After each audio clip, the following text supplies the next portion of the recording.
Hey everyone, this is Mecha, what's up? I'm gonna talk about the latest Three Houses news for a bit, because I've been a little quiet on it. So yeah, let's talk about the short story trailer from E3 that we got, and the Three Houses segment that followed it. Disclaimer, I'm not a news source, I'm not a game analyst, I'm not even a pro gamer. I'm just a guy that likes Fire Emblem and talks about what he likes and doesn't like. I can barely tell like 30 FPS from 60 FPS when I'm watching something, although I can tell that Three Houses is neither of those things. It's probably like a little bit lower than that. And I also have to like look up the difference between sprites and models and things, and only today did I find out what pre-rendered means, but I still have an opinion, and that's a fact. Also, I don't plan on putting anything specific in the background, because I just want to get this fit out, so you can go about your activities, whatever you're doing while I'm talking. So, oh, these new things, they kind of have me excited, they kind of have me optimistic, and I'm a hard guy to get excited. I'm usually like, yeah, that's kind of cool, that's kind of neat, but yeah, this is pretty cool. I think for a while I've been kind of subconsciously meh on Three Houses before E3 was out. I knew I'd probably play it, but the second trailer that we got so much emphasis on the school and the slice of life stuff, and that's cool for a lot of people, but to me it's like, nah, whatever, it's not really what I play Fire Emblem for. And since it was the only thing we saw for a super long time, it just kind of stuck with me. It was all we got, it was all that was stuck in my head. And I feel like I realized this the other day, I was just really longing for this confirmation that we actually had chapters and a grid and characters to move and attack with. Like, I really missed an emphasis on gameplay for these. And I know that not everyone is looking for the gameplay, and to attract new players, the story and the monastery might be more interesting to show off, but I was really longing for that core Fire Emblem gameplay that they haven't really shown off for much. Like a couple seconds here and there in their first trailer, and that was really about it. I knew it was going to be in, of course, but they seemed so shy to show it off that I was kind of fearing that this game would only focus on the monastery, or maybe they were afraid to show off because it wasn't as good. I don't know, but either way, we saw quite a bit of it now, and I'm really happy about it. But first, let's talk about that 5-year time skip thing, because that's big news. Leaks were real, yay. I read the leaks, I didn't study them, and I have this fortunate ability to half forget about things.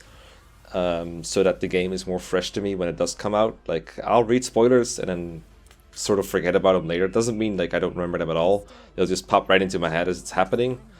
But this is nice because it means I get to play the game more blindly. So that trailer, that was really cool. That was really good looking. I didn't get a good first look at it because I was talking to Cyan and I was talking to Mangs when he rewatched it on his thing, but I didn't really have the sound properly in my ears. I was trying to listen to what they were saying and watching the chat and stuff. But it was really cool when I watched it later. I was like, I'm actually pretty hyped for this now. That's great. I will say it's looking like it's adding a lot more stakes to it. It looks like it's trying to do what Fates did, where you fight people that could have been your friends or your allies, except hopefully there's more weight behind it this time due to more death and just better writing, period. I'm saying that in good faith, knowing I might get disappointed, because all we saw was good looking cutscenes with pretty good voice acting, but they might have just only shown off the good parts, I don't know. But I'm gonna be optimistic, I'm gonna assume that it's gonna be better than Fates' story, which was trash. I will also say the trailer did a good job of making Dimitri and Cloud look a lot more interesting to me. Before I honestly had trouble telling them apart, and now goddamn, I like them both actually. I'm having trouble picking here, because I know Max is going to go with Edelgard. I don't want to pick the same route as he does because we have such a huge overlap in subscribers, and I want to play the game on my channel as well. But I'm very curious to see what happens with Evil Eye Patch Dimitri so badly that I feel like that only happens if you don't go with Dimitri, so I want to go with Claude. That's a speculation on my part. But at the same time, I'm leaning towards Dimitri right now.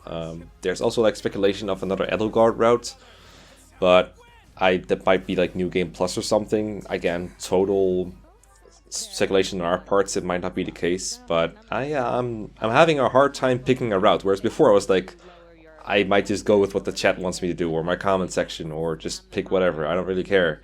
So the fact that they made me care is a good sign. I do want to emphasize, the story looks like it's a lot darker, like people have been calling it like a cross between Genealogy and Tellius, and it being darker alone, that's not what makes it exciting to me. A story being dark doesn't really mean it's going to be good. Fire Emblem usually nails the concepts to go with pretty well for Fates, even the bad ones. Like Fates had a pretty good concept, it just totally fell flat on its face due to execution, but the execution from what we've seen actually looks a lot better. So yeah, I think it'll actually be fairly decent. Now I did make a shitposty video about the stories trailer with a black screen to talk about how there was no gameplay in the trailer. But then we had like a 30-minute Treehouse segment. I keep confusing, like saying like Treehouse, whatever. So on Three Houses gameplay, and that was pretty cool. And just like the previous trailer, me and Mangs and Jake watched it, and overall we were pretty positive on what we saw. Things like enemies taking up multiple squares, drawbridges, and okay looking maps, honestly. We saw how much movement unit had and all kinds of stuff. There was also a GameSpot segment right before that kind of confirmed a couple of things that I was already positive in. So I went into that Treehouse segment feeling pretty good.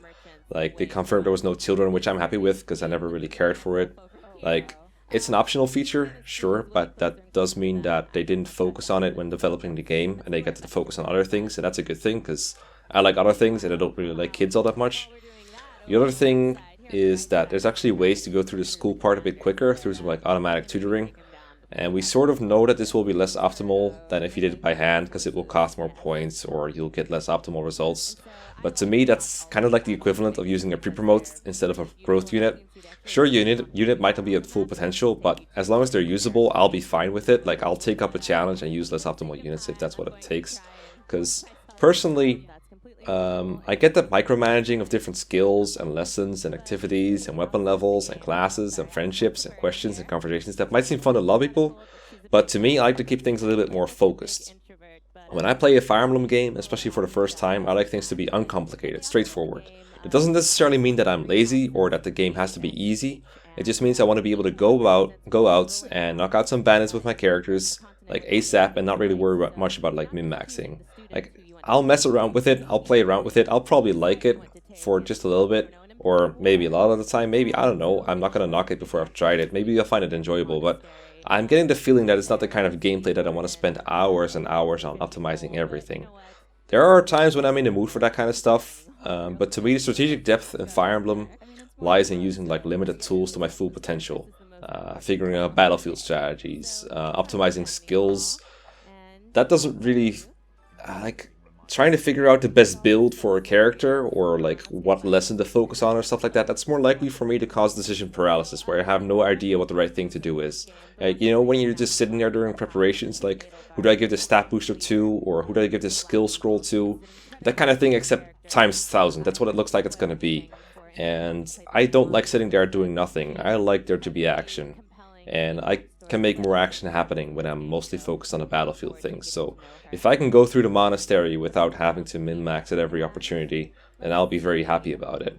But that's my gut feeling. It might be very different. It might be a lot of fun. I don't know. But from what I can see and from what I've seen in the trailer, it doesn't look like the kind of thing that is there. That doesn't mean I don't like it because it's like not Fire Emblem. I think that's kind of a silly argument to make, that a feature is not Fire Emblem and therefore you don't like it. However, there is very clearly a core identity to the Fire Emblem series that people get attached to, and what that is for everyone might be different from person to person. And for me, this is not part of it, and it's also just something I don't usually find enjoyable in other games. So that's why I'm a little bit apprehensive about that part, but I'm still going to give it a chance. I like the complexity of games not to come from like min-maxing things or putting the right skills on the right people, but just overcoming strong enemies or clever formations, using my own advantage as well. Basically, the map design is what I like to focus on, and we haven't seen a whole lot of that yet. A little more. We've seen a couple of things, but I think we saw them on easy mode, so we can't really judge how good the maps are quite yet. What I want to say last, on like a huge positive note, is if they manage to pull this off, this game is gonna have insane replayability value. There's going to be at least 3 different playable routes, hopefully with a lot of different chapters and at least a lot of different characters. And every character can play in like 10,000 different ways, probably including your avatar, considering the reclass feature and everything. So if the game is as good as it promises to be right now, that's going to give you so many different playthroughs where you can do so many different things. And that's really cool. I really like that. So I'm definitely going to buy this game. I'm definitely going to try it out. I mean, there hasn't been a game that's released when I was like big on YouTube, big between quotation marks. So yeah, I'm really looking forward to actually playing a Fire Emblem game mostly blindly. This is why I'm happy that it's so easy for me to forget stuff. Yeah, I don't know what else to say, honestly. The game is looking a lot better than it was for me mentally, mostly because we know more now, and it's so different than what it was advertised at, especially after the second trailer, and that's really cool. So there you have it. A lot of people have been asking for my thoughts on Three Houses, so I thought I'd put it out there. Let me know in the comments what you need my opinion on, what you want my opinion on. If there's anything else you want, and I'll try to answer it maybe. But yeah, looking forward to some Three Houses. Peace.